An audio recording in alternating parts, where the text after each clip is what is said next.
नमस्कार दोस्तों, बातचीत के एक और एपिसोड के अंदर आपका स्वागत है।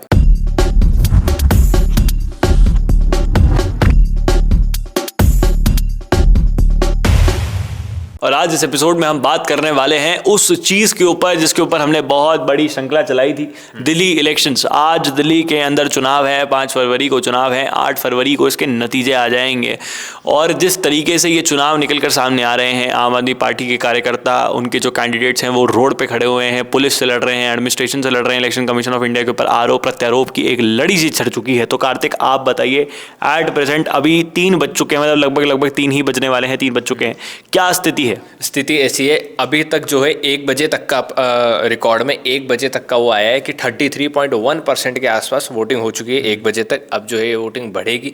स्टार्टिंग में ऐसा सीन देखने को मिला था जैसे कि कुछ मुस्लिम बहुल्य सीटें हैं, और आज सुबह सुबह जब मैंने ट्विटर खोला था तब विनम्र मैंने ओखला सीट की एक वीडियो देखी थी। वहाँ पे काफ़ी मात्रा में मुस्लिम जो लोग हैं वो वोट डालने एक बूथ पर आए हुए थे, और सभी के सभी उस वीडियो के अंदर पीटीआई की वो वीडियो थी, और वहाँ पर खूब सारे लोग आए हुए थे। इसी के साथ ही अगर अपन आगे बढ़े और ये देखें, अगर जो भी ग्राउंड पे चल रहा है वो ग्राउंड पे ये स्थिति है कि जितने भी लोग वोट दे के बाहर आ रहे हैं, वो उनसे जब ये पूछा जा रहा है कि आपके क्या मुद्दे थे, तो वो यही बोल रहे हैं कि हमारे मुद्दा जो है सड़क है, पानी है, इलेक्ट्रिसिटी है, कूड़े के पहाड़ है जो दिल्ली के अंदर मौजूद हैं। तो ये मुद्दे हैं उनके, और वो इन मुद्दों के अंदर बदलाव चाहते हैं। इन मुद्दों से रिलेटेड जो भी व्यवस्था दिल्ली के अंदर है उस व्यवस्था के अंदर बदलाव चाहते हैं। तो आप खुद सोचिए कि इन मुद्दों के अंदर इनकी जो व्यवस्था है इनके अंदर बदलाव कैसे आएंगे। इन मुद्दों को आखिर संभाल कौन रहा है? इन मुद्दों को आम आदमी पार्टी संभाल रही है, और कहीं ना कहीं देखने को मिल रहा है कि जनता का जो रुझाव है वो इन मुद्दों से ज़्यादा ही एनहांस हो रहा है, और जनता आम आदमी पार्टी को कहीं ना कहीं इस हिसाब से अगर देखें, तो अगर इस कैलकुलेशन को देखा जाए तो जनता आम आदमी पार्टी को चेंज करना चाहती है, अपनी जो सरकार है दिल्ली के अंदर सरकार को, उसको चेंज करना चाहती है। तो मतलब कार्तिक के अनुसार चीज यही है कि आम आदमी पार्टी के लिए बहुत टफ फाइट है। मतलब अगर कार्तिक ने अभी स्टार्टिंग में मेंशन किया कि जो मुसलमान वोटर है, जो एक वर्ग है जो उसको कहा जाता है कि वो इतना पढ़ा लिखा नहीं है, समझदार नहीं है, ये सब चीज़ें, वो जब भी मतदान की बारी आती है वो सबसे ज़्यादा आगे रहता है। ठीक है। और मुसलमानों की अगर हम सीट की बात करें, जो मुस्लिम बहुमत सीटें हैं दिल्ली के अंदर, वो 8-9 ही हैं। बिल्कुल। और उन 8-9 सीटों की अगर हम देखें तो मैक्सिमम सीट पिछली बार 2020 के चुनाव में देखें तो किसने जीत रखी है? आम आदमी पार्टी ने जीत रखी है। लेकिन उनके लिए मुसीबत वहां पर खड़ी हो चुकी है कि AIMIM जो असीरुद्दीन ओवैसी की पार्टी है वो, और दूसरी ये क्या नाम है, कांग्रेस, इन्होंने भी अपने कैंडिडेट्स वहां पे खड़े कर रखे हैं, और उनकी कैंपेनिंग भी रुक नहीं रही है। तो इसके अंदर ऐसा सीन है कि आम आदमी पार्टी के भी कैंडिडेट्स हैं, और AIMIM के भी कैंडिडेट्स हैं, और कांग्रेस के भी कैंडिडेट्स हैं, और बीजेपी ने तो उतार ही रखे।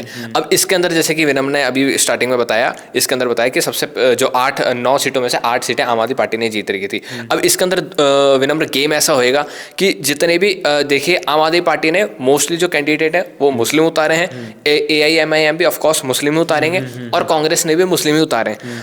अब क्योंकि मुस्लिम डोमिनेटेड सीट है, मुस्लिम ज़्यादा हैं वहाँ पे, तो मुस्लिम्स जब वोट देने जाएंगे तो ऑफकोर्स वो बटेगा। अब क्योंकि वो पार्टी, या तो पार्टी देखेंगे या फिर कैंडिडेट्स देखेंगे, तो वो चीज़ बटेगी। तो हो सकता है कहीं ना कहीं इस चीज़ से जो है बीजेपी को या तो फायदा होगा, या फिर बीजेपी के अलावा किसी और पॉलिटिकल पार्टी को फायदा होगा, जैसे कि कांग्रेस को।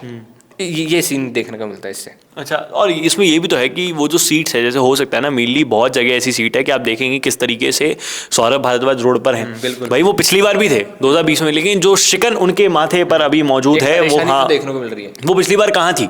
और इस बार आम आदमी पार्टी को पता है, बहुत अच्छे से पता है कि टफ फाइट है, प्रॉपर टफ फाइट है। किसी के भी केक वॉक वाली सिचुएशन नहीं है। कहीं 70 में से एक सीट ऐसी नहीं है जहाँ पे केक वॉक सिचुएशन हो। आप कोई सी भी सीट उठाकर देख लीजिए, वहाँ पर टफ फाइट है। इनफैक्ट मुख्यमंत्री की जो सीट है ना, वहां पर भी टफ फाइट है। वहां पर भी डिसाइडिंग ये नहीं कि अरविंद केजरीवाल जी जीत ही रहे हैं वो चुनाव। कोई कह ही नहीं सकता कि नई दिल्ली से अरविंद केजरीवाल चुनाव जीत रहे हैं, या फिर परवेश वर्मा चुनाव जीत रहे हैं, या फिर संदीप दीक्षित चुनाव जीत रहे हैं।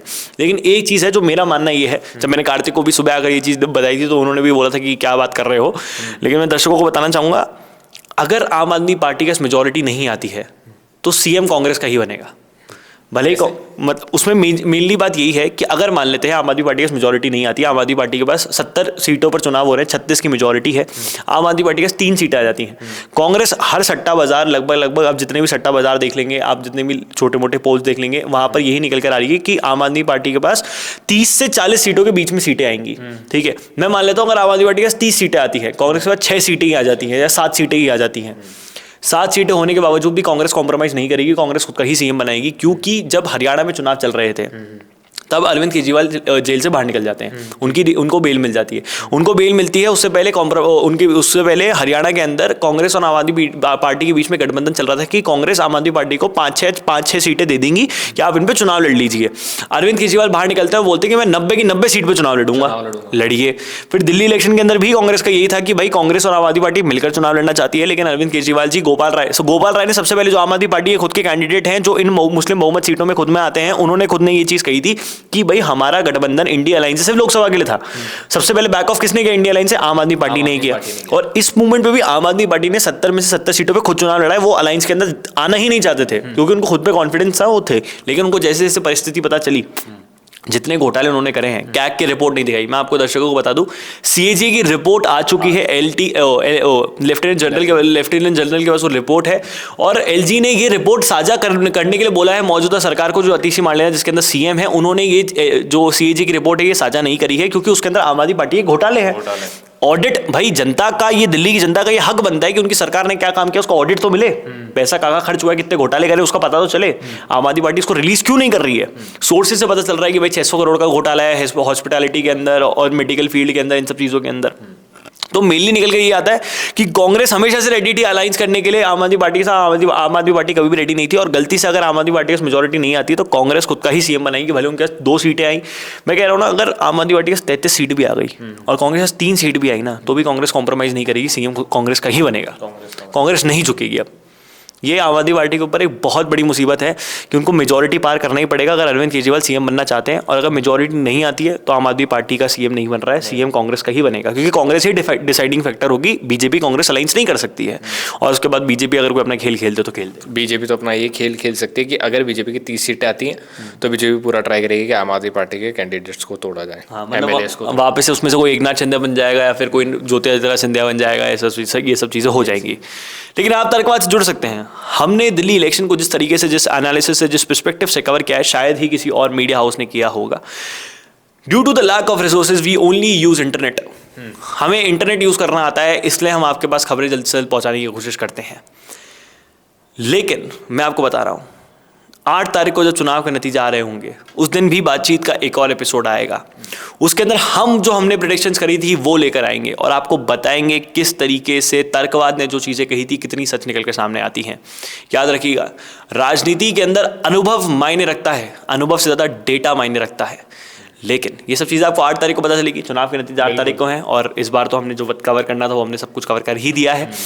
आप लोगों की क्या राय है? आपको क्या लगता है किस तरीके से दिल्ली चुनाव के अंदर क्या नतीजे आने वाले हैं? वो आप सब नीचे कमेंट बॉक्स के अंदर लिख के जरूर बता सकते हैं। इस वीडियो को शेयर करें, ज़्यादा लोगों तक पहुंचाएं। जय हिंद, जय भारत, भारत माता की जय, और हाँ, पानी बचाएं।